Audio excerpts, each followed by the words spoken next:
Good evening and good morning, depending on wherever you are. I, Purushinder Singh, on behalf of Kutch International, welcome you all to the fourth virtual workshop of the series Defense News Conclave, Stories of U.S. India Defense Partnership. The theme of today's workshop is India-U.S. Geopolitical Relations, Past, Present, and Future. Before we dive into the informative and fruitful discussion, just setting out some house announcements. Today's session will be 1 hour and 30 minutes. The last 30 minutes would be dedicated for question and answer session. We encourage the members of the panel to keep their cameras on and the microphones off until unless they are speaking. This session is recorded and will be later on released on the Kutch YouTube channel. It is encouraged that the audience members post their questions indicating relevant speakers in the chat box directly to me with their names and description of their organization. Before further ado, with this, I hand over the rein of the workshop to our moderator, Mr. Dipanjan Chaudhury, Diplomatic Editor, Economic Times, who would introduce our panel and take this workshop forward. Now open to you, sir. Yeah. Good evening, Puru. I'll call you Puru. I mean, I know you by the name Puru. Yeah. Good evening. Thank you for involving me in this workshop. You know, I by no means is an expert on defense affairs. There are many more illustrious people who are in the panel with me. General Hooda, whose daughter was once my junior colleague in Economic Times. Anit, I have met him once in Singapore long back. I mean, it's been 7 years. And Mr. Vickery, I have heard him, read him, and Dr. Rao, who is a close, a colleague and also somebody, an expert. I look forward to her constant views on number of issues. Kutch has taken a very unique initiative in organizing this series of workshops, and I understand that this would also go offline in the months to come, which would bring people face to face and therefore enable a better kind of and a camaraderie and better understanding of certain issues. The topic is absolutely interesting, and coming from what I was listening to Dr. Jaishankar last night in U.S. while before he starts his bilateral engagements in D.C. and as he reached D.C. from New York, and he mentioned a couple of things about the Indo-U.S. defense relationship, and I thought pertinent to point to that because there is no other person better placed than him who has been part of this journey for the last so many decades. You know, even when he was as a young officer, when he was posted in the Indian Embassy in Washington, and later, he's handled the America desk from Delhi and was part of the nuclear deal. And he rightly described the nuclear deal as rather divided the Indo-US relations to the pre-nuclear deal era and the post-nuclear deal era, and mentioned and recalled that how before the defense relationship blossomed, that India had constantly tried to source weapons from the US from the 1960s, but 40 years, there was no success. Still, almost the past 2 decades, and that the situation was such, and General Hooda is quite familiar with that.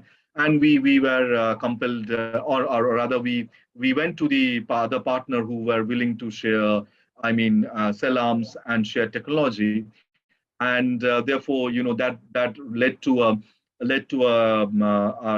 relationship between Delhi and Soviet Union, and later between Russia and India, which I hear, and of late, particularly in the last 6 months, there have been a lot of debate on this, that why is India has a close defense relationship with Moscow without some of the commentators, and these are new age commentators in US who I believe are not taking the holistic view of the relation, not taking the past into consideration as why that defense relationship developed, and why Indo-US defense relationship haven't really matured to the level of Indo-US economic relationship, Indo-US people-to-people ties, Indo-US trade relationship, Indo-US maritime partnership, which has blossomed in the last 20 years or so. And there cannot be a better panel than this. General Hooda, who's been at the forefront till few years in fighting the two adversaries based in Jammu and Kashmir.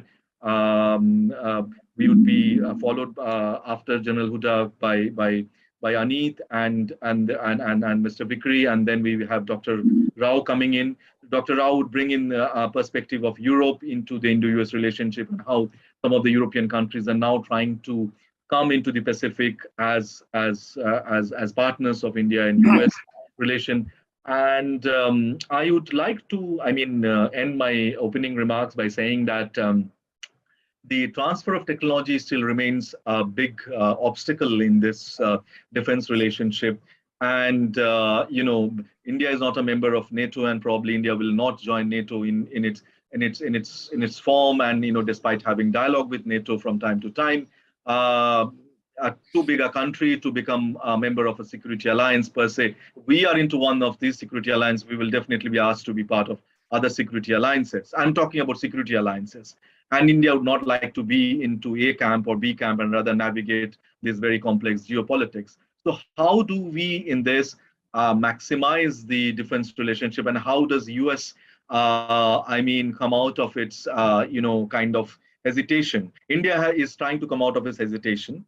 There is a way to go, and US also is trying to come out of its hesitation. And there has to be a way forward rather than putting sanctions on India. Instead, how to work in sharing, technology and convincing the Senate on the importance of India as the world's most thriving democracy and a country whose strong defense would ensure peace and stability, would ensure a deterrence factor is maintained in the Indo-Pacific region. I now welcome General Hooda, who needs no further introduction with much ado to deliver his opening remarks. We will again go back to second round as decided by the flow of events by CUTS International.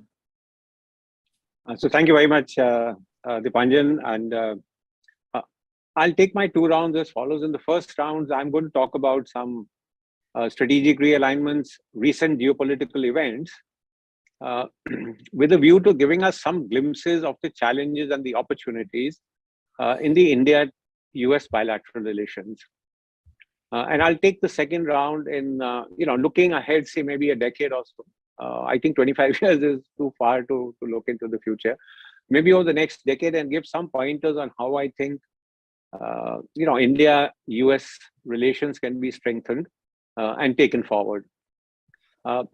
Before I begin, let me just state clearly here that India-US bilateral relations today are extremely strong, and they are driven by a trade and defense partnership. Dipanjan has talked about how defense partnerships have grown, people-to-people contacts, commonality of values, and I think most importantly the need to work together to handle geopolitical challenges in the Indo-Pacific region. And these challenges are primarily sort of driven by the rise of China. But having said that, it does not mean that, on all areas and India and US views are completely aligned. And therefore, I want to take 3 recent geopolitical events, as I said, which will give us a look at what the opportunities are and what the challenges are. And the first of these events is the Russia-Ukraine war. And there has been some criticism in the US and also in the West that India, as the largest democracy in the world, should have been more strident in its condemnation of the Russian invasion of Ukraine. India, on the other hand, and again, Dipanjan alluded to it, is conscious of the fact that Russia has been a long and a reliable strategic partner to India, and has also been the largest sort of weapons exporter to India. And it's not merely in terms of numbers that we say, okay, they've supplied so many tanks or so many aircraft or so many air defense guns, but also in terms of the kind of technology that has been given to us. Nobody else would have given a nuclear submarine on lease to India. Wasn't possible, and Russia did that. Apart from this long-standing strategic partnership, I think India also values, and the foreign minister has said this on a number of occasions, India values its strategic autonomy and is today reluctant to be forced into making choices that other countries want it to make. For example, don't buy the S-400 system. Please don't buy oil from so-and-so country. So these are things that India, because of its basic sort of thoughts on strategic autonomy, on remaining sort of, on not being a light to any one camp, this is something that I think the first challenge that India and US will have to navigate. That these differences over Russia, how can these be minimized? The second event, a geopolitical event I want to flag, is the US withdrawal from Afghanistan. And we saw that this very hurried and somewhat chaotic withdrawal of the US from Afghanistan has actually led to the handing over of power to Taliban. And this has the potential to destabilize the region. And India is very much a part of the region. And this is a concern that we are seeing in India. And while we could say that, look, India is not directly impacted like some of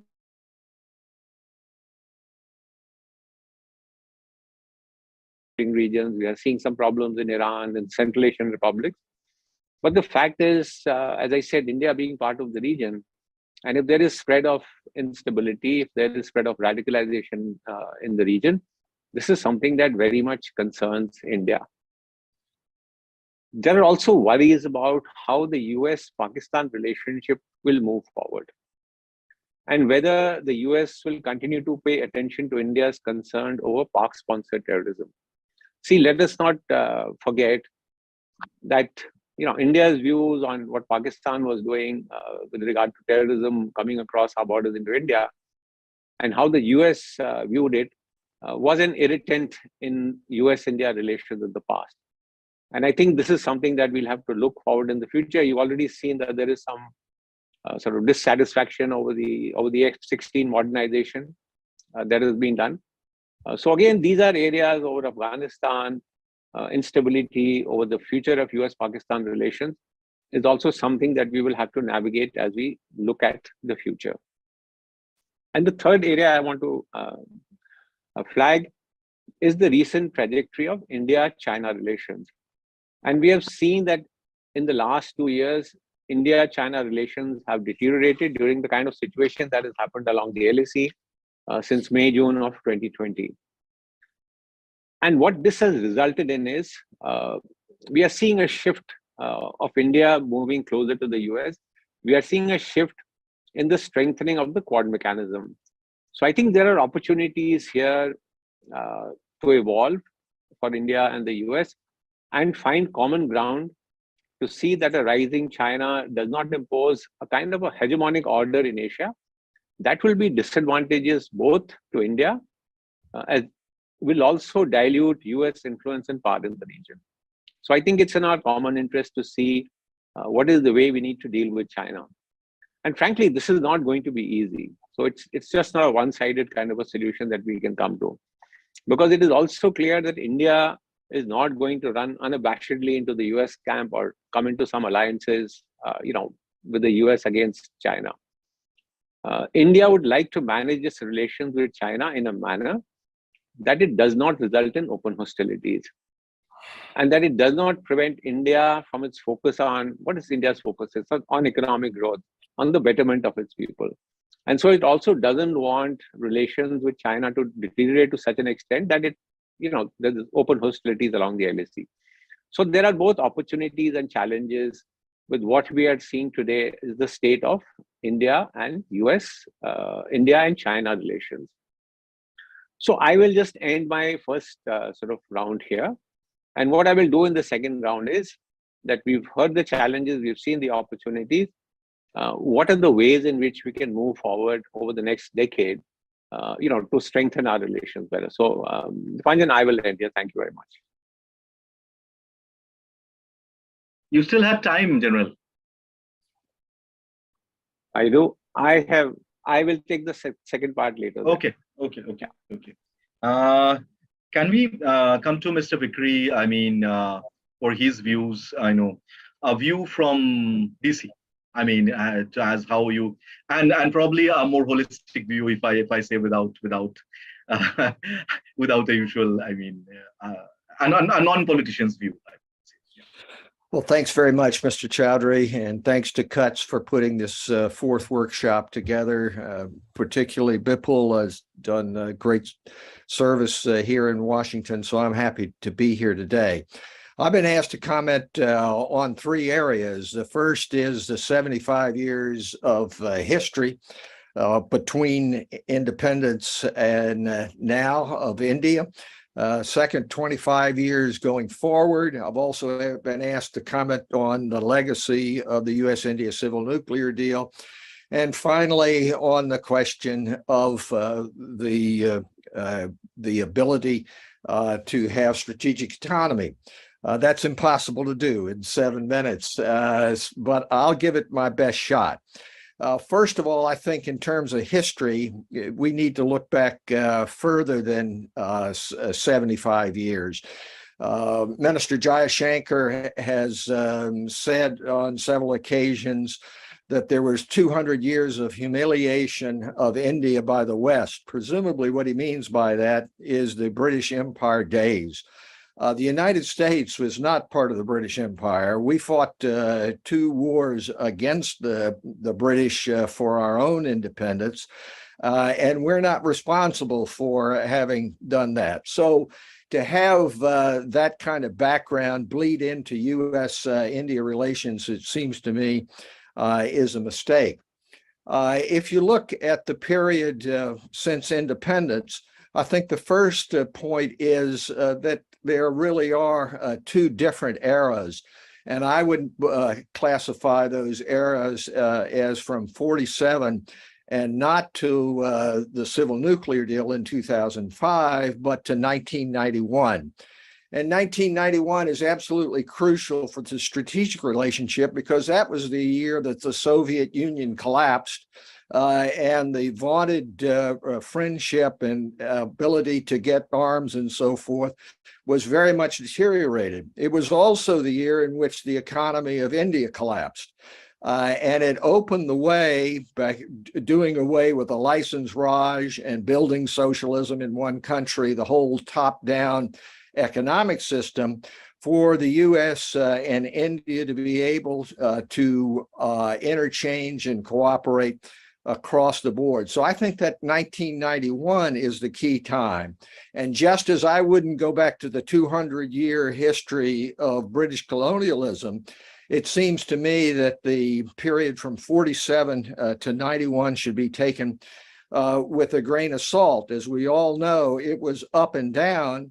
In 1962, the United States came to back India when China actually invaded. On the other hand, there was the Enterprise aircraft carrier incident in 1991. And you can talk about ups and downs in terms of Green Revolution, PL 480, and other aspects of it. But the real period is not to get hung up about that, but look forward in terms of what has happened since 1991. That brings us, it seems to me, to how the United States has actually behaved, particularly in regard to China and to Pakistan. In 1999, there was the Kargil invasion from Pakistan, and it was plain that the United States stood with India on that. In 9/11, the cooperation on terrorism from wherever it came, whether it came from Pakistan cross-border or any other place, we began a great cooperation on that. And then, of course, the great breakthrough was 2005 to 2008 when the Indian-U.S. civil nuclear deal was put into place. And that really wasn't about civil nuclear so much as it was the strategic relationship of the United States willing to look at its most sacred technology, if you will, in terms of nuclear technology, and work with India to bring India into a de facto nuclear posture. And that has opened up a whole realm of change in terms of technological transfer. Now it seems to me we come to the modern era, and the general has adequately outlined the areas of concern. And it seems to me that there is a tension in India's foreign policy and its strategic posture between its ideals, which have been expressed by Prime Minister Modi, of this is not an era of war. This is an era of democracy, diplomacy, and negotiation. And looking at what Russia has done in the greatest transgression of international law and the rule of law to which India subscribes since World War II. All countries have signed on to the UN Charter, saying you won't use force to take territory from anyone else. And what has happened is Russia has transgressed that and thrown us into a completely unique area since World War II. It does not seem to me that that can be swept under the rug. It is for India as a great power with worldwide interest to decide what it will do. But I would submit to you that the strategic values of defending democracy, of having non-aggression, to trying to build peace and stability and the rule of law is a very strong factor, and that India must come to grips with that, as the U.S. Must as well. It seems to me that in strategic matters, it's very important to look, of course, at China and Pakistan, but not to look at them just in terms of the border transgressions, but what it means for building peace and stability in the world. China claims an entire Indian state, Arunachal Pradesh. It has even from time to time said that prime ministers and other high-ranking Indian officials should not even go to its own Indian state. It requires a stapling of a concession to Chinese control for people who have passports there. And the U.S. and India have an obvious strategic convergence there. But it can't be just on a basis of, well, we're just going to try to maintain borders. It has to be on the broader question of values, which I have alluded to before. Now, there is no question that India is in some sense dependent upon Russia for arms, 46% of all the imports, technology transfer. But that does not mean that that dependence is strategic autonomy. In fact, it becomes strategic dependence if it's overdone. It is up to the United States and India to find ways to meet that challenge of where India gets its arms and where they're coming from in advanced technology. And that is going forward, both with France and other NATO partners, Israel, to be able to meet that challenge. I don't think anybody is asking India just to drop its own strategic interest in terms of where it gets its arms, but it is asking to take a look at it and to take a look at where it stands in accordance with its own values. In terms of trade, it seems to me that we have an additional challenge. The numbers are all up, and it is very plain that India's interest in terms of trade, investment, economic engagement come with its other democracies. And that means the U.S. It is far more important that relationship be nurtured and go forward. And that's the reason I hope that India will take an even more active role in the framework which has been initiated. To conclude, and I don't know how much of my 7 minutes I've used, Mr. Moderator, but it is important for these two greatest democracies on earth not just to cooperate on immediate border questions, territorial concerns, movement of ships in the Indian Ocean. But in the broader picture of what it is that we're trying to do as the two greatest democracies on earth, to promote peace and stability, the rule of law, and democracy internationally. People do not fight and die just for borders and just for territorial control. What they want and what people motivates people in the field, our soldiers, our sailors, our Marines, are the values that the country stands for. And I think that that needs to be a fundamental part of the strategic posture of both the United States and India.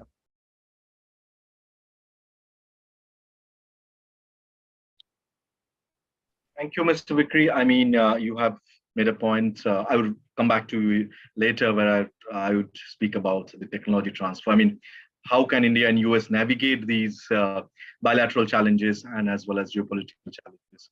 Let me now move to Dr. Mukherjee. He is formerly with IDSA and now based in Singapore for many years. And for a view, and he's done a seminal work on the Indian Ocean region and Indo-Pacific region. Come back, I mean, to hear his views. Sitting in Singapore, how do you, I mean, look at? Do you look at this relationship the way a Singaporean would look at it? I mean, consensus. I mean, balancing well between like they do between China and the U.S. I mean, how do you see the Indo-US relationship has evolved and can evolve? Not just in the Indo-Pacific, and there where I guess there is now convergence in terms of how the two countries are moving, but in hard defense technology transfer, because you are also an ex-serviceman. Thank you so much, Dipanjan. It is so good to be here. Both earlier speakers were excellent. It's a very difficult act to follow. Firstly, I'll say this. I'm speaking as an Indian. I would not speak about the Singaporean perspective. So I'll speak to this issue as an Indian. So I wouldn't know too much about. So I'm sure that Singapore has got its own views about India and the US, but I'd speak about India and America itself. I think, as was augmented by the last speaker, the issue that fundamentally gets India and America to kind of unite together is on interests alone.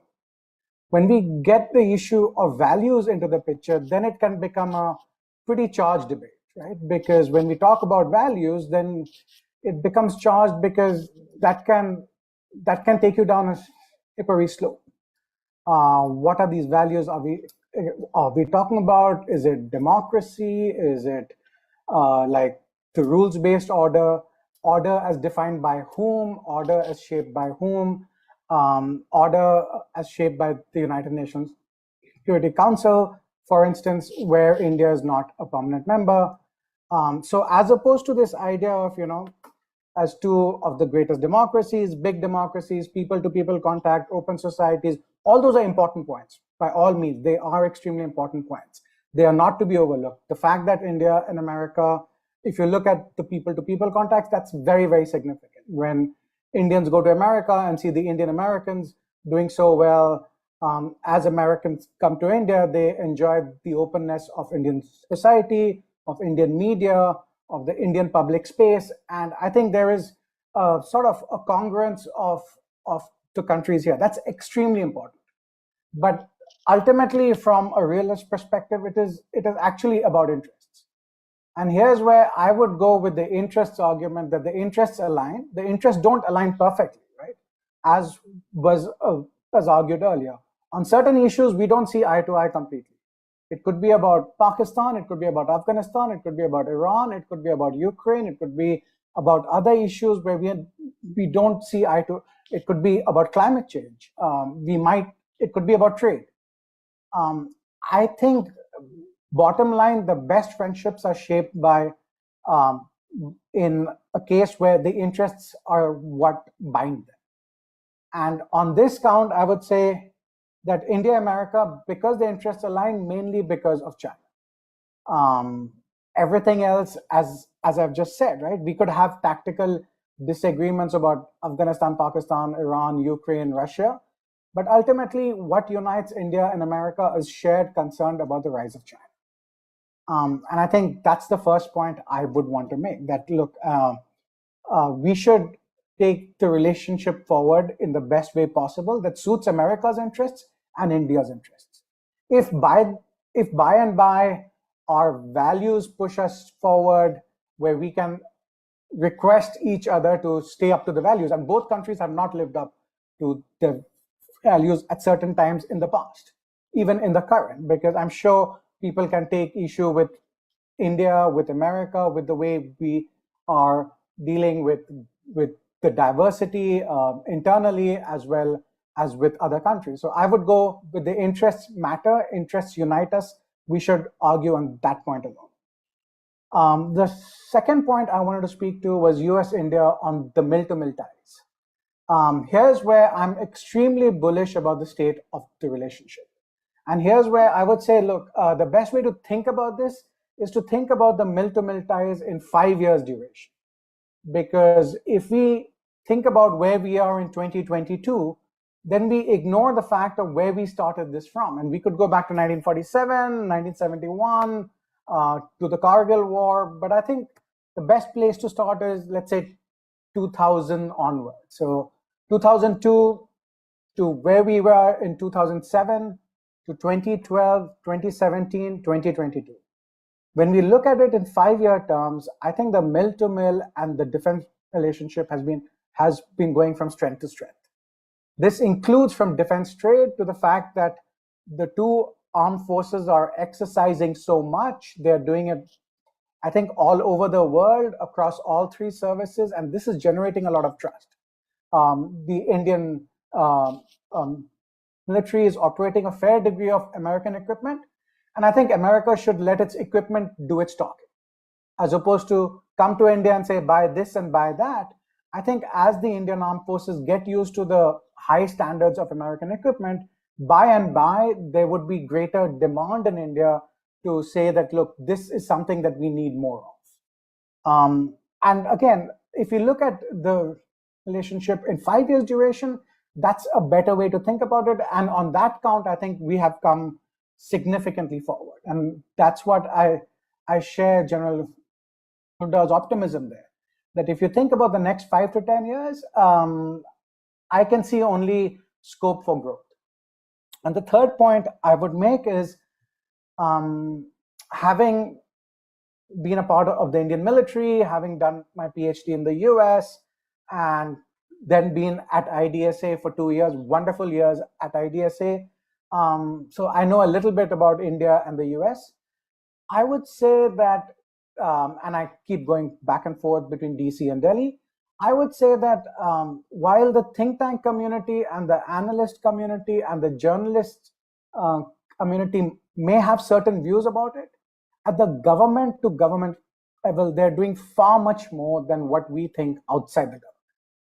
That it's a far stronger engagement, it's a far stronger relationship where they are talking honestly about their disagreements, where they are talking honestly about the way forward, where they are talking honestly about, things that divide them as well as unite them. So in that count, at the government to government level, there's a fair degree of, I think, open speak between the two governments that should give a scope for encouragement in the future also. And the fourth point, and I would end it at that, and then we can go back and forth on this, is I agree with the point that Ray made, which is, if India refused to condemn the Ukraine invasion because we are dependent upon Russia for arms and equipment, that's not a good look for India's strategic autonomy.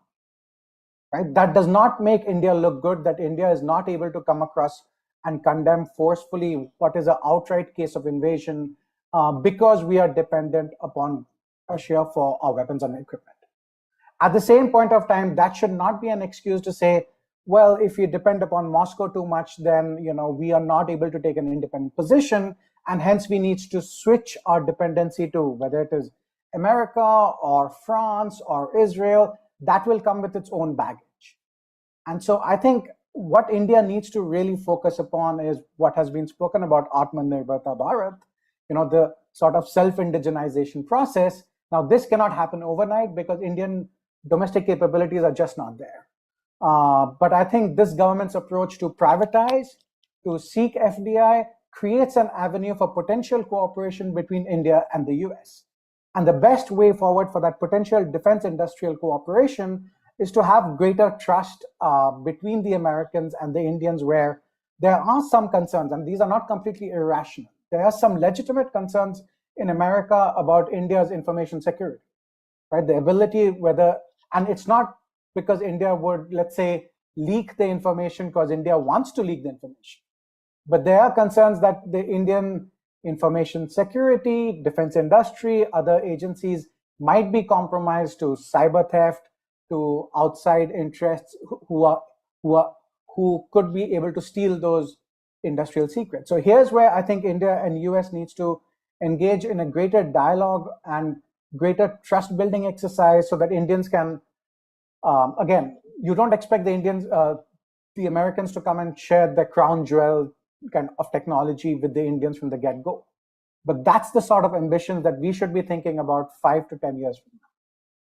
I would end it at this, and we can go back and forth again after this. Thank you so much for that. Thank you, Dr. Mukherjee. I think there are a couple of valid points and also certain things I'm not here to present my views, but I would sort of agree. But I guess that Indian position on Ukraine is not just to do with its dependence on the Russian arms, and General Hooda would know. And it is a larger Eurasian play. It's not just the arms supplies from Russia. And with regard to the industrial secrets, I think that France and has worked very well with India on this in terms of again, I'm not an expert, military expert, but the Mirage and the MiGs have functioned simultaneously, and both were confident, and there would be no leakage from that. So I don't understand what is the hesitation from the American side on this. I mean, I had heard an argument that India would not, US would not sell F-35 to India because India is getting S-400, which is a very sophisticated system and can catch. But I believe India has never thought of buying F-35. That it is not even in the reckoning of the Indian establishment because it's far too costly for an Indian defense budget at this moment. In the next round, I would like to hear more about joint production. That's what India is looking at, and where is it heading to. Now let me welcome Dr. Rao. You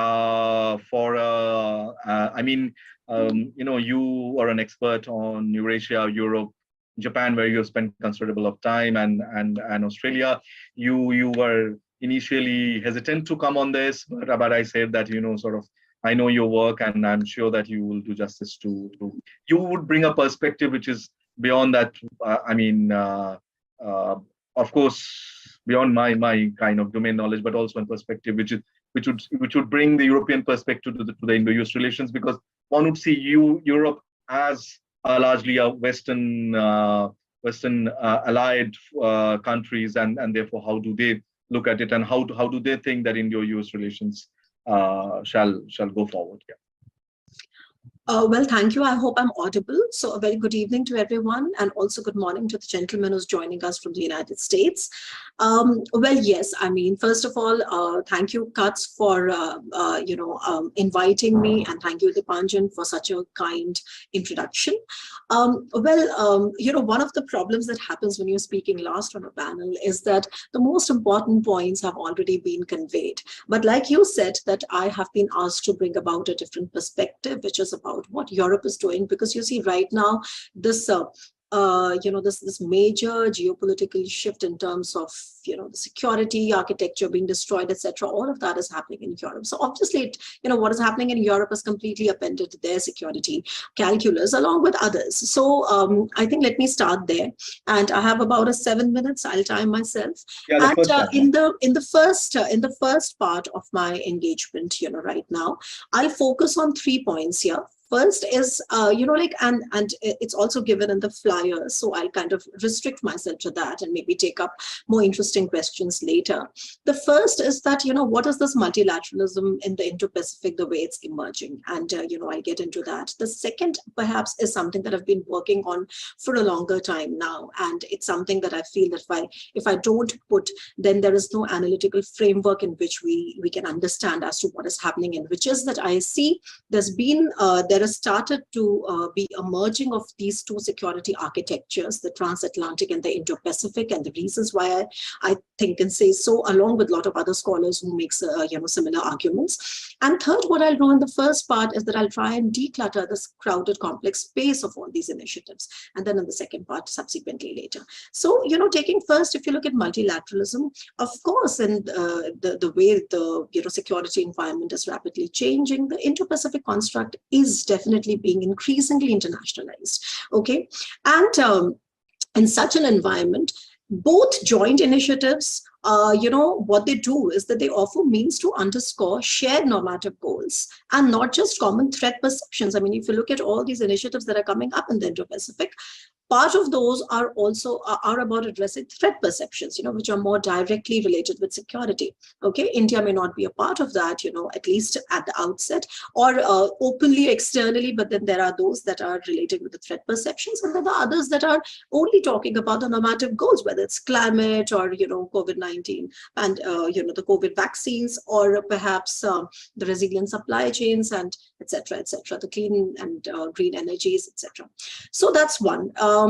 Well, the thing is that U.S. containment of China is most obvious in the Indo-Pacific, and through initiatives like the Quad, the B3W, I think it got a new name in the recent G7, which happened this year. The Five Eyes, the intelligence sharing arrangement between the Anglophone countries, of course, AUKUS, okay, and the IPEF, from where India has chosen to stay away, and a whole host of other bilateral and trilateral arrangements. So the point is, what is the role of Europe, right? I mean, there have already been points that have been reiterated. What is the point? I mean, I don't really see any point of going back and sort of mapping the importance of U.S. India defense cooperation, or all the cooperation that started from 2016, the various logistical agreements that were signed. I think we are all there. It's all established. Let me now directly come to what is the role of Europe. See, considering the evolving security landscape, Europe is aware that both connectivity and partnerships will play a critical role as the spotlight transitions from hard to soft elements and back to hard elements again in the backdrop of the Ukraine war. So, what I see is that the European Commission is trying to take on this geopolitical hue. Its president, Ursula von der Leyen, has kind of realized that if you want to increase EU's global footprint to help Brussels gain the formidable traction it requires in the global order, especially today, it really has to look at Indo-Pacific, okay? And also, let's understand that when we talk about EU's development or Europe's development and its strategic stances in the Indo-Pacific, you have to see it from the prism of a shared competence between not just the EU itself, but the Commission, but also the 27 member states. And secondly, embracing the Indo-Pacific wholeheartedly as a crucial geopolitical construct has also not come naturally, okay, to the EU. Of course, the point that Dipanjan was making earlier, that earlier it was, the distant geographical location. Indo-Pacific did not receive as much spotlight, despite the fact that they had Indo-Pacific doctrines and all that, coming out from 2021 onwards. But the point is that, and then Brexit had further diminished this, because, the French and British territories were, and their military stations were looked upon as the major engagements. But then after Brexit, sort of, Europe, and at least the mainland Europe, was kind of, rather alone in it. But the point is that the fact that Brussels was not trying to side either with the US or China, okay, despite that new sense of realism that was dawning upon, if you look at 2021, etc., that kind of a thing definitely got changed because of the Russia-Ukraine war. So now there are critical drivers why Europe is not only engaging the Indo-Pacific, but also is a major player in realms of upping its strategic presence. And there are a whole host of things. I would rather take questions on it, to protecting its economic interests and providing technical cooperation in maritime domain awareness or intelligence sharing. The second point that I wanted to make about that analytical framework that I was saying that I've been working on, which is that why do I say that the two security architectures of transatlantic and Indo-Pacific have been merging? See, the first thing is, let's face it, there is a scarcity of resources. And then the Russian war in Ukraine has definitely upended the security calculus of the Europeans, who have started to now worry about their economic security in the other side of the world. And nothing is more, is more indicative of it as the NATO's Madrid summit this year, where NATO partners from across Asia Pacific had joined for the first time, whether it's Japan, South Korea, Australia, perhaps New Zealand also. And secondly, that China was categorically mentioned for the first time. So in my opinion, I think there is a sense that NATO is trying to rethink its threat countering strategy, trying to sort of expand about, its calculus about how to sort of deal with all the threats that are there. And without including the Indo-Pacific in its fold, the story seems rather incomplete. So by merging the two security architectures, NATO is realigning not only its existential rationale, but also being more efficient in countering threats as security traverses into the domain of the hybrid, this data churning, intelligence sharing, technical aspects, like I just mentioned, the maritime situational awareness capabilities. And, NATO and EU really have, I think, formidable capabilities here. So if you then look at this entire Indo-Pacific domain with the security architectures,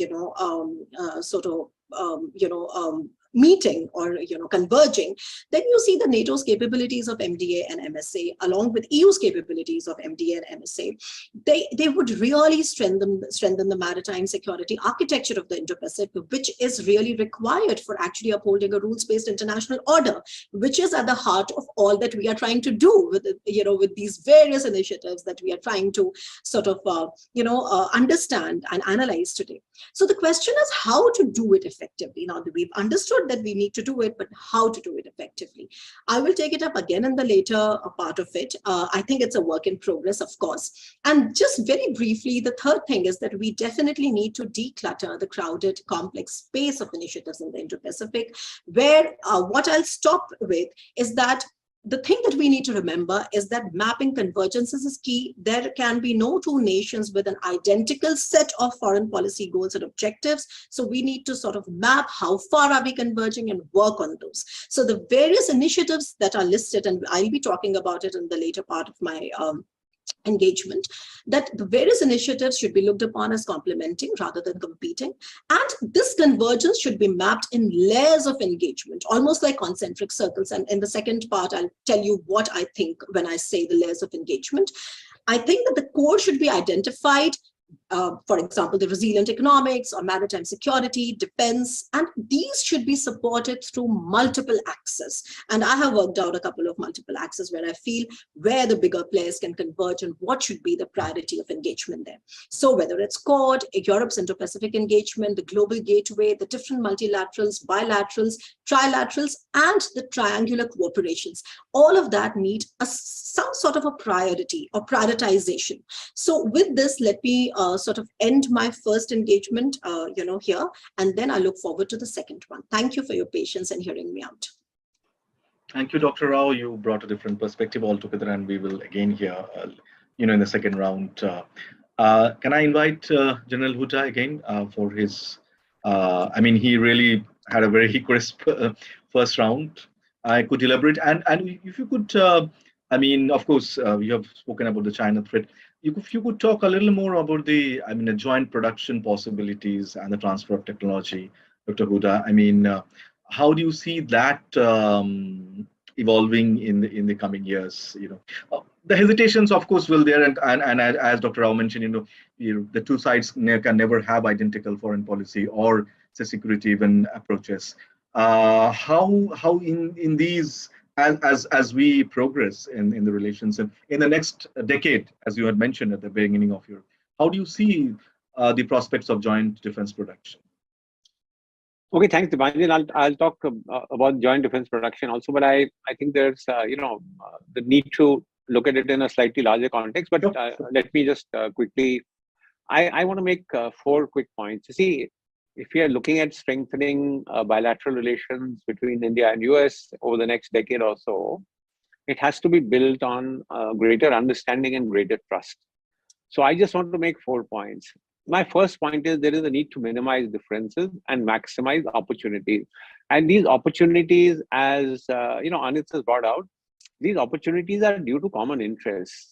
I completely agree with them. Talk about values and all is good, but ultimately we have to see where common interests are aligned. And again, as he brought out, it's clear that both India and the US need each other in view of China's increasing aggressiveness, its growing power, and it suits both our interest.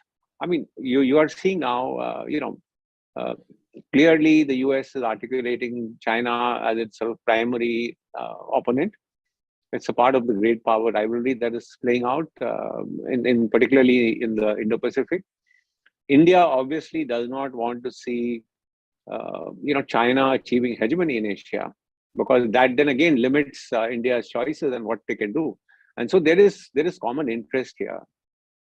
Now you could have, national interests differing in small ways, but at least on China, I think both countries are aligned. And therefore, again, as Anit brought out, there is a need to have an open, multi-layered dialogue and take each other into confidence, have greater information sharing, have greater intelligence sharing. And I agree again with Anit when he says, the view from the pages of newspapers and TV channels is somewhat different from how the two governments are sort of interacting with each other. And therefore, need for greater engagement, as I said. And if possible, sudden unilateral actions by either side could be avoided, which sort of tend to sometimes surprise the other side. The second point I want to make is that I think there is a need to understand risks and costs. There is a feeling in India that an overtly aggressive Indo-Pacific strategy carries certain risks and costs for India. We have an unsettled border. That unsettled border with China is a place where the PLA can apply certain pressure. And this pressure has not only sort of reputational costs of how India reacts, it has political costs. Please see what happens when there's a minor intrusion by China across the LAC. The kind of pressure that is put on the political leadership is enormous. So we need to understand that, yes, there are risks and there are costs for India when it engages openly in some kind of action that China views as hostile.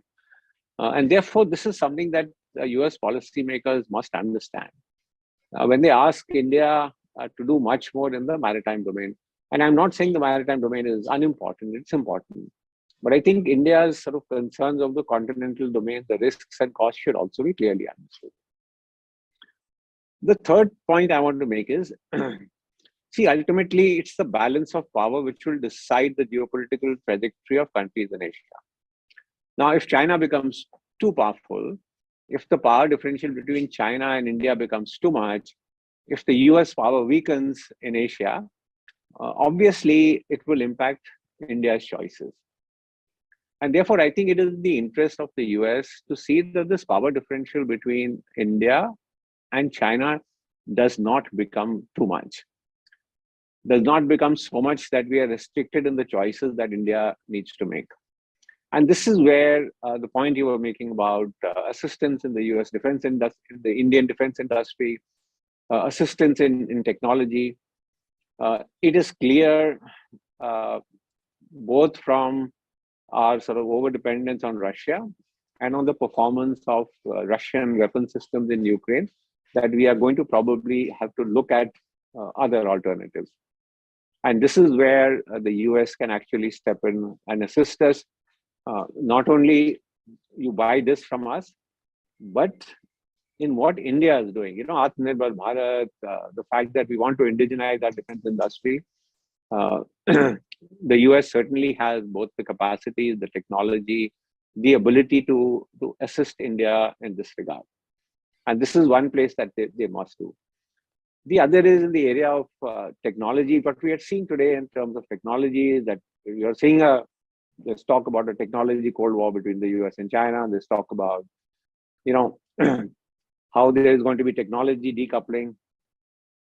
India, unfortunately, despite whatever it says, the fact is it's it's adoption of high technologies, manufacture of high technology, its spending on research and development is minimal. And so I think this is one area where the US can assist India in the adoption of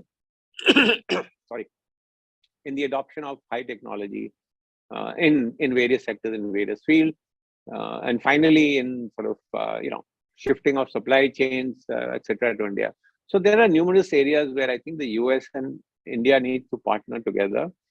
And again, I say, with the idea that the power differential, both economic, military, technology, between the two countries should not become so large that it starts restricting India's choices on how it needs to respond, etc.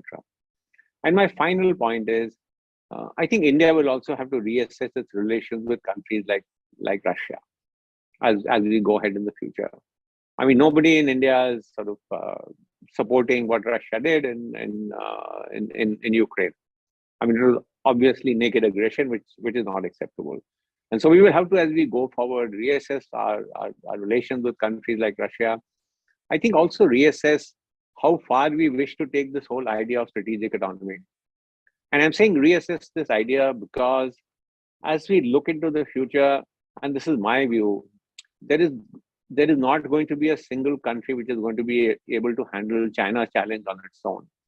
And therefore, you will need to look at groupings. I'm not using the word alliances, but you will need to come together with various countries. And so how does that sort of match up to your idea of completely maintaining strategic autonomy?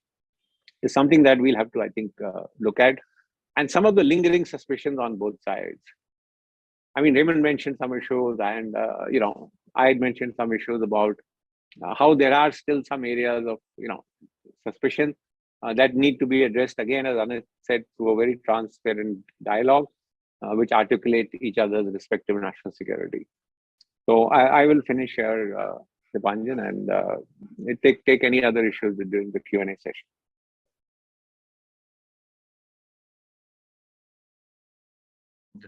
I would like to, hear his views from DC on the issue of what's holding back the technology transfer of critical items. I mean, nobody in the world gives the top of the state of the technology. I mean, howsoever close the ally, even US, I'm sure, doesn't share that with Japan or Australia. And I think it's by and large clear to the US establishment, and India will not be a treaty ally of the US. So how can we work this out?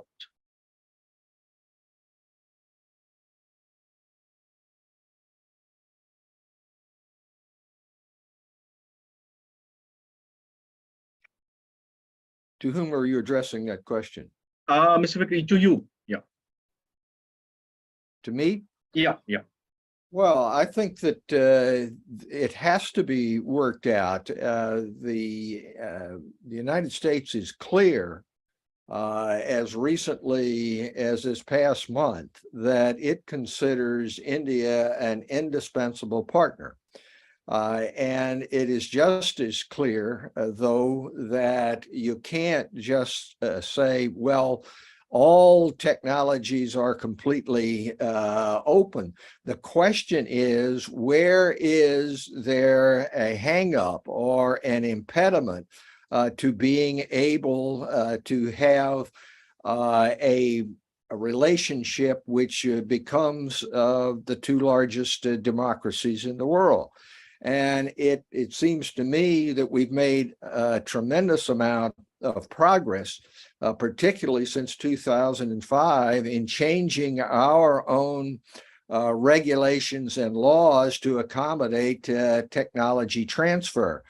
If there are specific areas in which the restrictions are holding up the military and defense capabilities, I'd like to know about them, because in my experience in dealing with United States government officials, they don't see these areas in which there are real hang-ups in doing what both countries have said that they want to get done.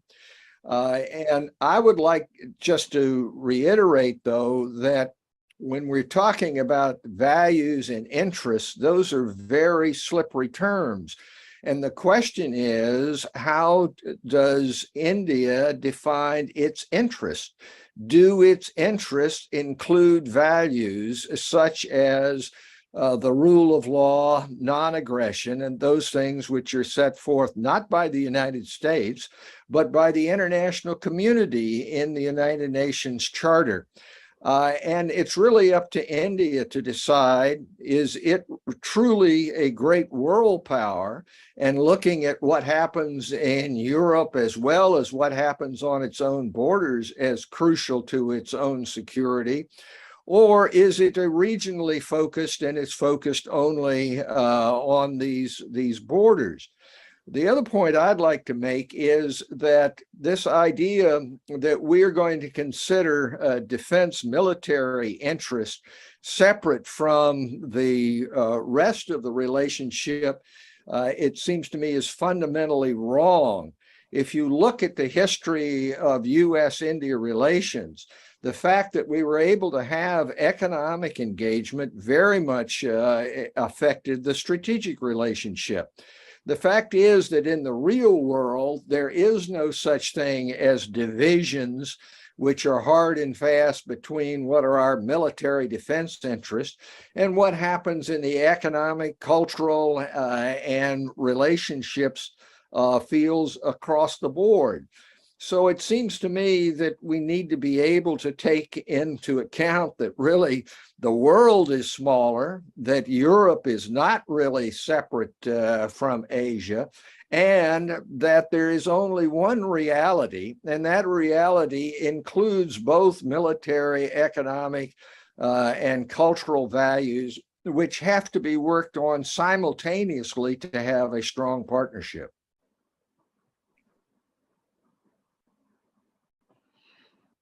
We will again come back to you, I guess, if there is a question.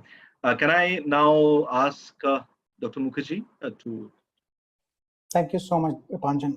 Just only Anit, please. Dr. Mukherjee is like, it's just got to be. A couple of points I want to make is, firstly, on the U.S. India defense technology thing here, I think it's very difficult primarily because if you look at U.S. defense industry, it's private sector owned, right? It's not owned by the government. And the US does not really have a model where we think about its industry going out and creating facilities for defense production in other countries. It does have a little bit of that with Japan and the UK, but not anything beyond that. So I think the Indian expectation that American defense companies would come to, let's say, Indian state-owned firms and help DRDO the way it has been helped by the Israelis or the French or the Russians might be a little difficult. And here's where I think, look, I mean, because the Americans are not used to that approach, it becomes really hard to kind of disentangle what is the potential, because ultimately the Indians come and say, we need top-end technology for DRDO and DPSUs and HAL, and the Americans are like, but you don't have the capabilities, and we don't really do that with any other countries unless we find an alliance partnership or some sort of a agreement so that we are sure that the Indians will not leak it. And here's where I think you have a point about this kind of Dipanjan, that there have been I don't think that there are too many overt instances where we know that Indians have leaked information or industrial espionage has occurred where Indian systems are compromised, but that fear does exist, right? That fear does exist. And again, if I'm a country that has extremely sensitive equipment or technology that we do not want to part with, then, and we're not sure about the sort of facilities on the Indian side, then that concern has been raised by the American industry and at the DoD level. Whether it's true or not is a matter of perception. And so here, I think as opposed to, kind of going over and over in circles, the best way forward is to think about private sector defense industry as the best way to encourage cooperation between India and America. And that's already occurring to a certain extent. If you look at what the Tatas are doing with the Boeing, they have set up facilities which are pretty good. And I think here's where, as opposed to India saying, give to DRDO or DPSUs, the best way forward is what the Indian government is trying to do right now, which is create conditions for the private sector to come to the fore, because that competition would automatically enhance the effectiveness of the industry. The fact that we have had a state-owned defense industrial base that hasn't worked out to a certain extent is mainly because we don't spend as much on R&D as pointed out by General Hooda. We don't have kind of competition within India. And third is, so I think that creates an opportunity where I think India and America should explore that opportunity a bit more. On the other bit about the larger point about India-U.S. relationships, again, as I said, I think I'm pretty bullish about the prospects of it, primarily because our interests are aligned. They do not perfectly align. But I also think, if anything else, this conversation is also indicative of the fact that we definitely need to do more of such events. So CUTS needs to take this initiative a bit more forward. I would end it here for the time being. Thank you.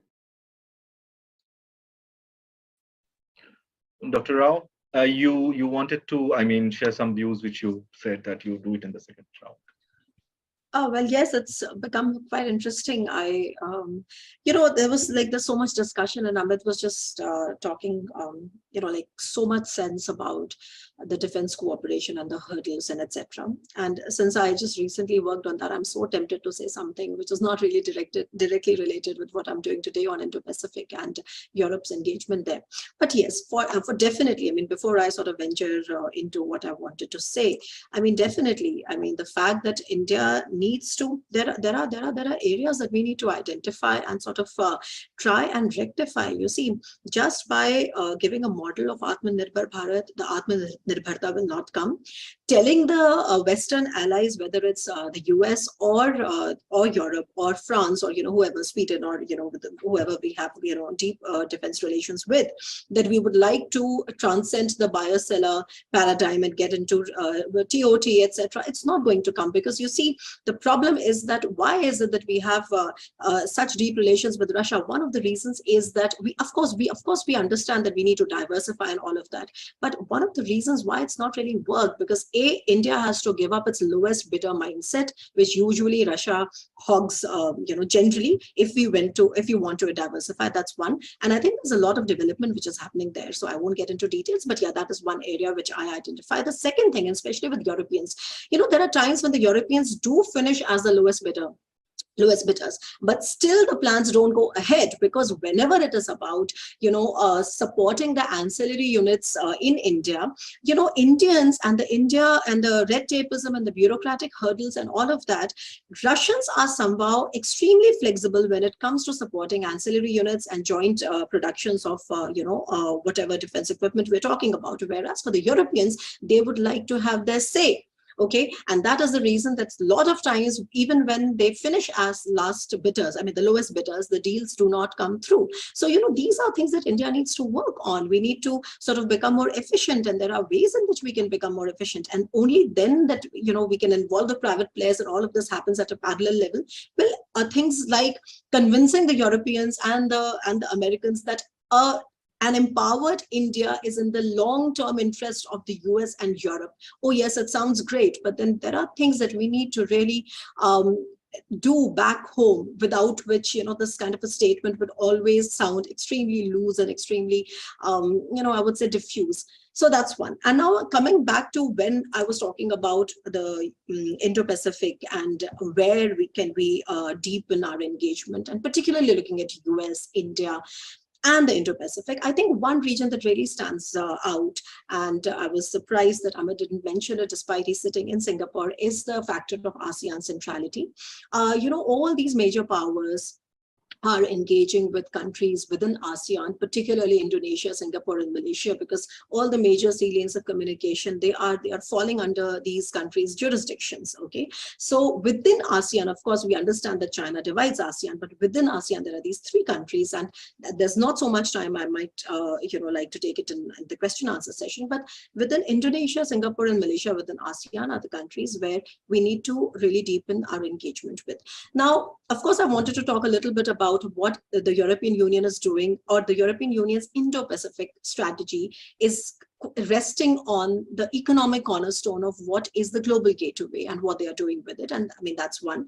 The other thing I wanted to talk about is IPEF and India's decision to stay out from the IPEF is, I mean, it really, I understand why India did it, but then it's really not in the long-term interest, because you see, IPEF is one of the major, so to say, thrusts of the Biden administration to repivot to, Southeast Asia. So that was one, and that's somewhere I feel is something that we need to work on. And the third thing is that even if you look at countries like UK and all, the fact that they are focusing on Indonesia, Singapore, and Malaysia, particularly Singapore and Malaysia, because UK is there as they have a 5-power defense agreement with the ASEAN countries. And if you look within, you will again see why Singapore and Malaysia are important, etc. So I don't have so much time here, but all I'm trying to sort of perhaps say is that and the other way, maybe the last point that I'd like to make is that the other way, we all understand that whoever our strategic partners and allies are, one of the ways in which we can deepen cooperation is really working hard on our bilateral, cooperation and bilateral, so to say, development of, shared interests, okay, basically. But the other thing that we can definitely do is that we can look at better detail at something called the triangular cooperation. Triangular cooperation is when these two actors are finding or cooperating in a third area. So for example, we've been talking about it, but at least I'm happy that it's taking center stage now in the global discourse. So for example, India and the EU working together in Africa, or for example, since 2019, India and United States, they signed the first amendment to the SGP, is it called, the Statement of Guiding Principles, on triangular cooperation for global development in Asia and Africa as part of the Indo-Pacific cooperation. So I think the initial point that I was trying to make is that, well, there is a whole host of initiatives within the Indo-Pacific, ranging from a whole, so to say, variety. But then we need to prioritize, we need to look at the core areas, and then also find out, apart from enriching our bilateral cooperation, whether it's economics, we didn't have the time to talk about economics, okay, which is basically where everything else rests, okay. So economics or defense, we can also talk about third party and the triangular cooperation networks, and that is the way I look at the Europeans making sense of their Indo-Pacific engagement, which is only going to grow bigger with time. So the Europeans are here to stay, and I think this is perhaps the right time for, like, everybody is perhaps seems to be on the same page as me, so that we need to sort of map more convergences and find out better strategies, and so be it. So thank you. Thank you, Dr. Rao. Yeah.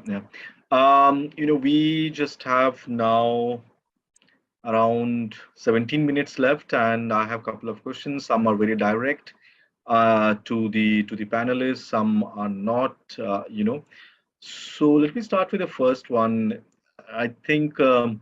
Mukherjee can go on this, which is that Mohammad Fahim from the University of Bangkok, he's written that how the US is important to India's Indo-Pacific strategy. A very general question, but I think you are better suited to answer this. That's a great question, how the US is important to India's Indo-Pacific strategy. I think among the things that we have to acknowledge is that America is among the most important Indo-Pacific players, right? By virtue of its presence across the Indo-Pacific, from Japan to Diego Garcia, it is on either ends of the Indo-Pacific. When we talk about countries in the region, when we talk about Australia, Japan, Taiwan, when we talk even about ASEAN, we kind of talk about Singapore, Philippines, Thailand, India itself, all these countries in some ways, if you ask them who their top 3 partners or who their top 3 foreign policy interlocutors are at the economic level, at the people-to-people level, at the ideational level, at the defense level, I think the answer would be America. So I don't think it would be a surprise. I don't think it will be an overstatement to say that America is among the most, in fact, America is among the most important players across the Indo-Pacific. And that's why, I mean, it's important to India when India thinks about its own Indo-Pacific strategy. So, and I think it's not also an open secret that it's after America started to take India seriously, post the sort of the 2005, even post the Jaswant Singh talks that happened after the nuclear test. It's after America started to take India seriously that other countries also took India seriously and were keen to have an India strategy. And that's true about Australia for sure, that's true about Japan for sure, but that's true also about the ASEAN countries, because it piqued everybody's interest, including perhaps to a certain extent, even Beijing's interests, that why is America? So I think on this count, that's a great aspect of the India-America relationship. If I could take this time to just come back on the ASEAN centrality bit, I think that's a really good kind of point, Dr. Rao.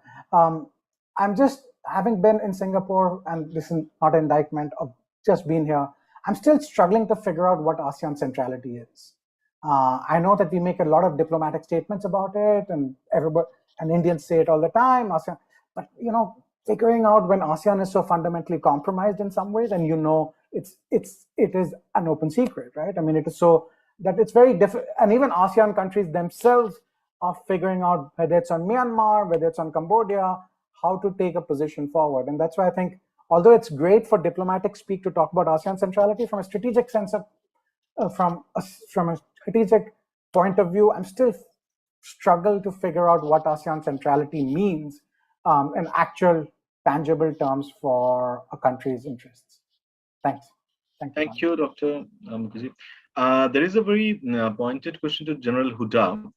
And this is an interesting question, which is from Subhangi. She's an editor with ET Prime.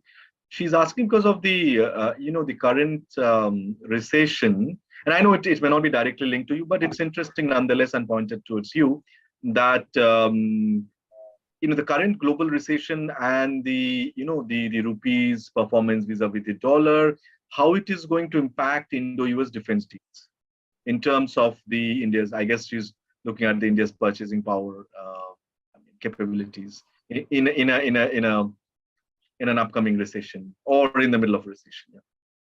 Well, look, the value of the rupee versus the dollar is going to have a impact on what you can buy and how much you have to pay. But I don't think that's really going to be a deal breaker if you are looking at getting some new technologies, etc., from the US.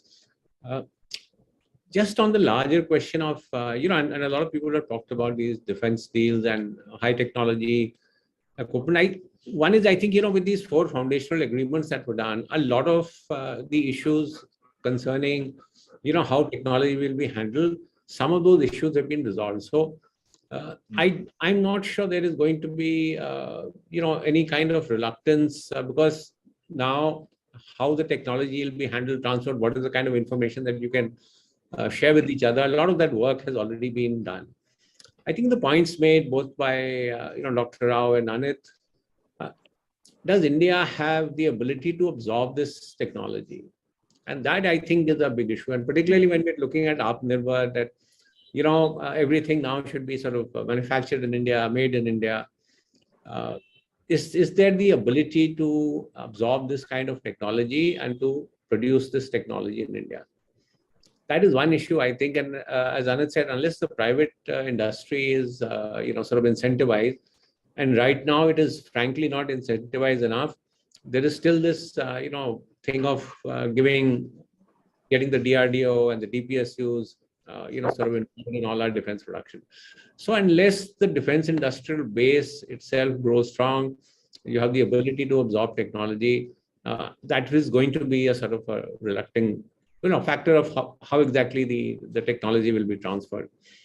On your issue of interoperability, I will not completely dismiss this interoperability issue.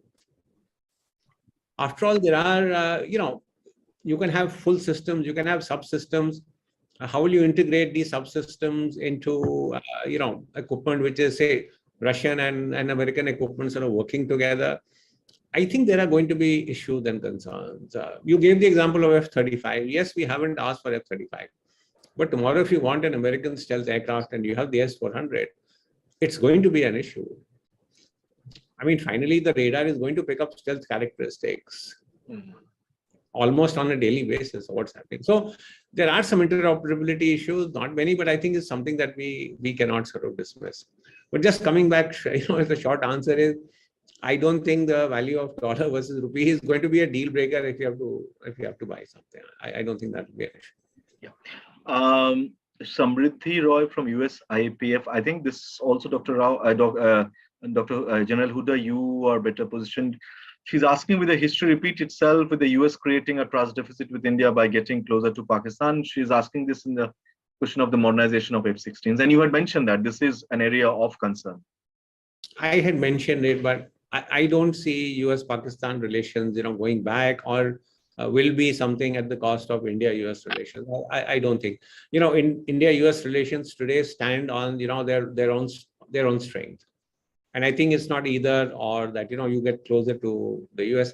Yes, just as there are tensions between us and U.S., there will be tensions over issues like how much support are you giving to Pakistan and why are you supplying them.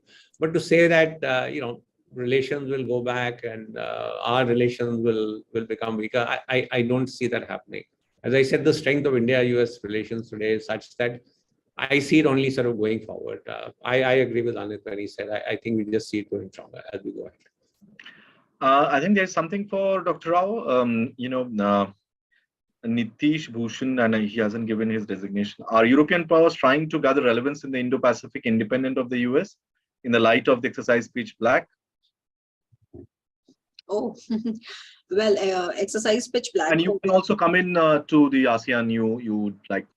Okay, all right. So very quickly, well, yes, okay, so Pitch Black, US was also a member of the Pitch Black, that's happening. But I think what he wants to know, the sense that I get, is that whether the European powers are also coming in engaging with Indo-Pacific, independent of US, or are they just, piggybacking US policies? I think that is perhaps he wants to know. Well, yes, even if you look at the European powers, I didn't really have the time to get in there, but the approach is not exactly identical.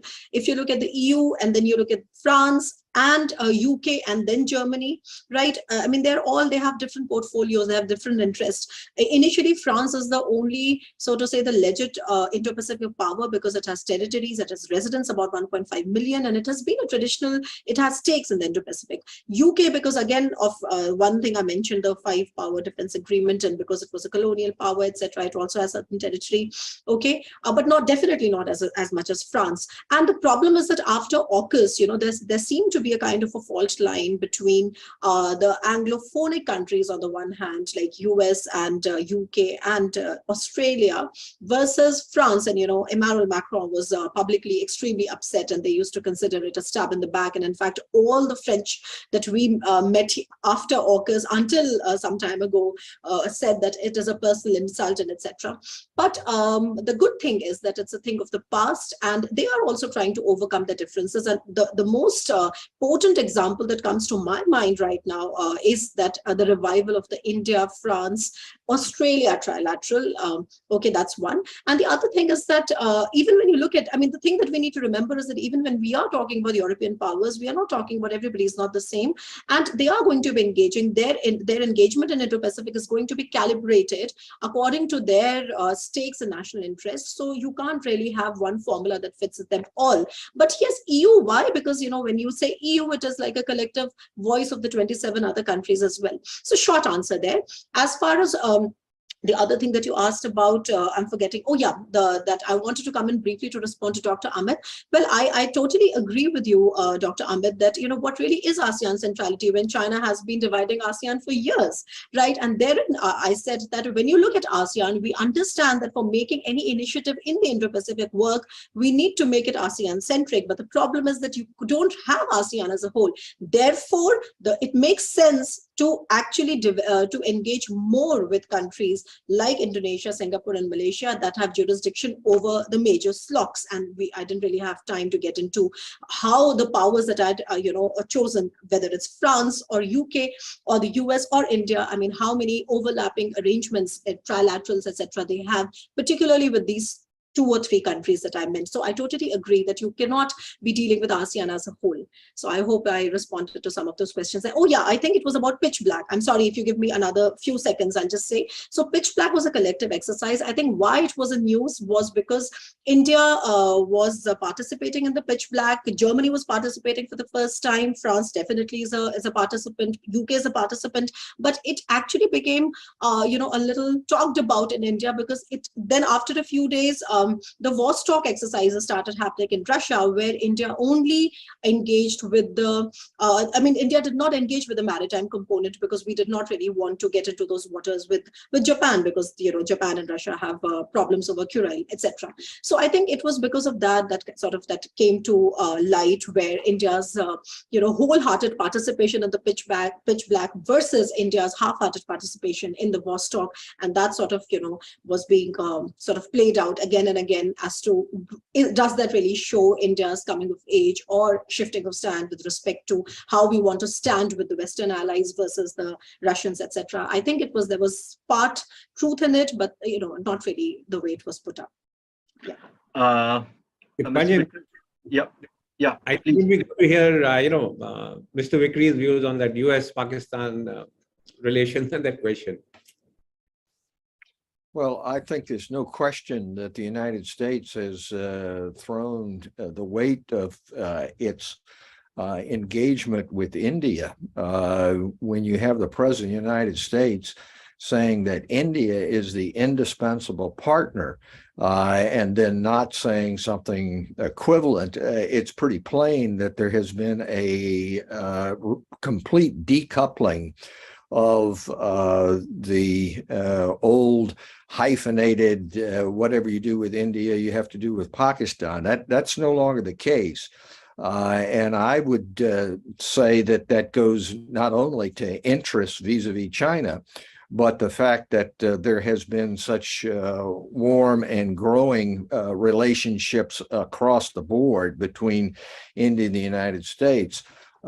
Pakistan is troublesome from many areas, but you can look at one area of terrorism and see that the relationship with India is waxing, while that with Pakistan is waning. That's not to say that there isn't a need both for India and the U.S. to deal positively with Pakistan and not look at it just as a uniform actor. There are forces within Pakistan. In fact, some would say that there's really some question as to how united the country is.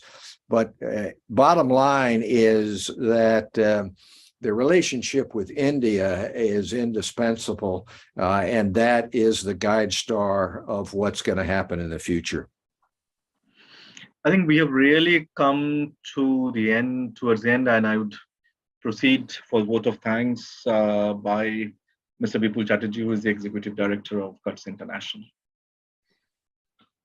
Thank you, Dipanjan. Let me also thank all our panelists for this fascinating discussion.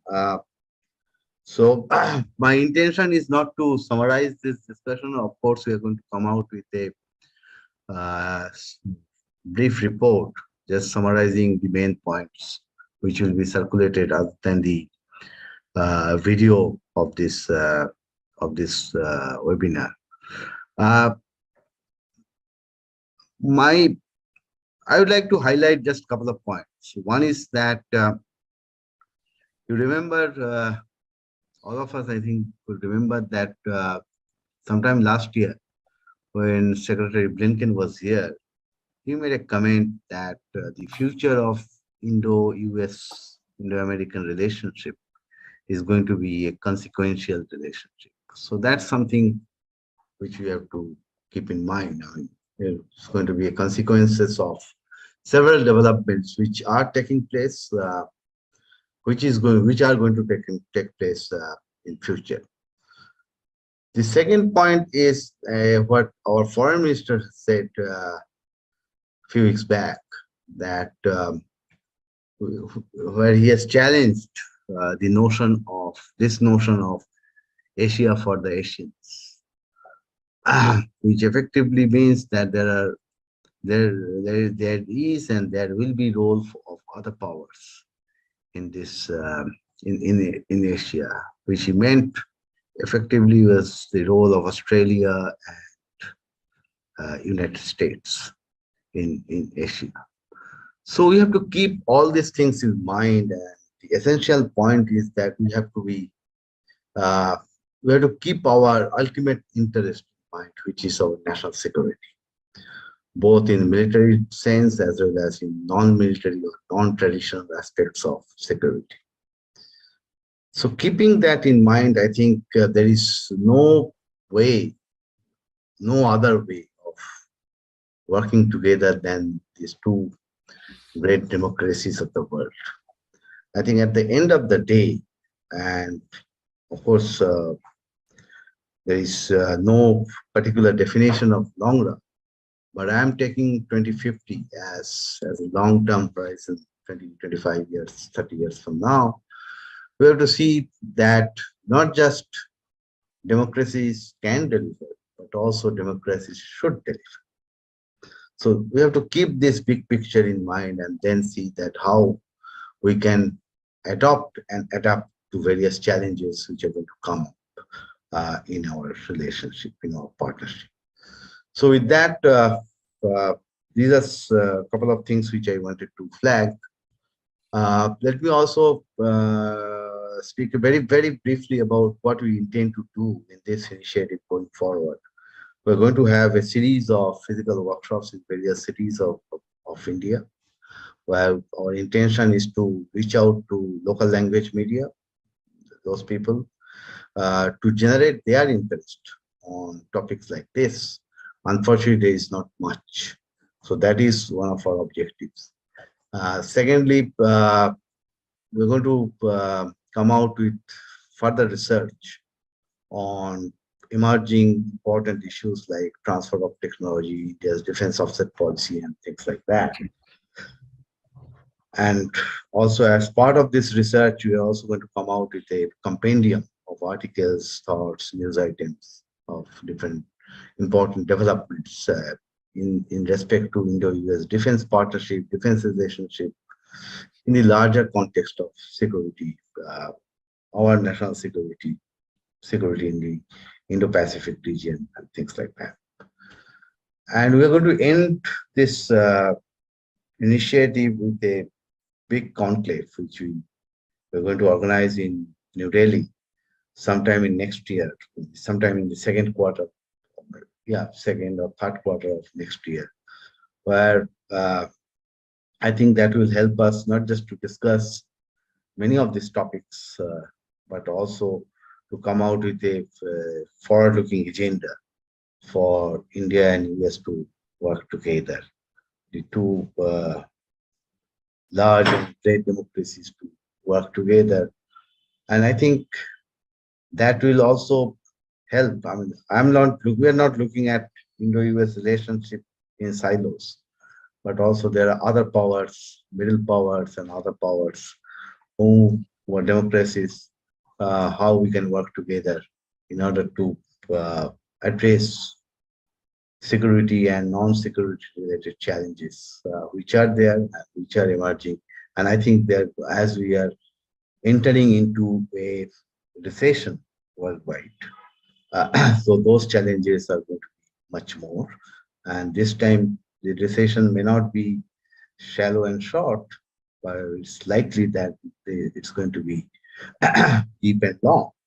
So with that, there'll be also challenges like food security coming from climate change and various other factors.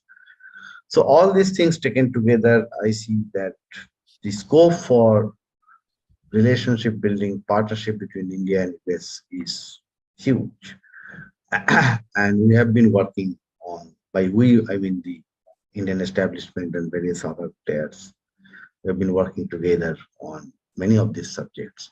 So of course, there will be hiccups, there will be challenges, but we know how to deal with them. So with that, let me once again thank Dipanjan for his excellent moderation. And I must say that it's he who aroused my interest in international relations. I must acknowledge that. And it was he who told me that you can't really understand international relations unless you have a deep interest in both history and geography. So you have to keep those things in mind. And of course, our four of our speakers, we have learned a lot from them. Let us see what is our capacity to absorb all these thoughts. So thank you very much. And I hope that, I'm not just hope, I'm sure that we'll be in touch with each of one of you as we move forward in this initiative. Thank you, good evening and good night. In case of Ray, it's still morning. So thank you.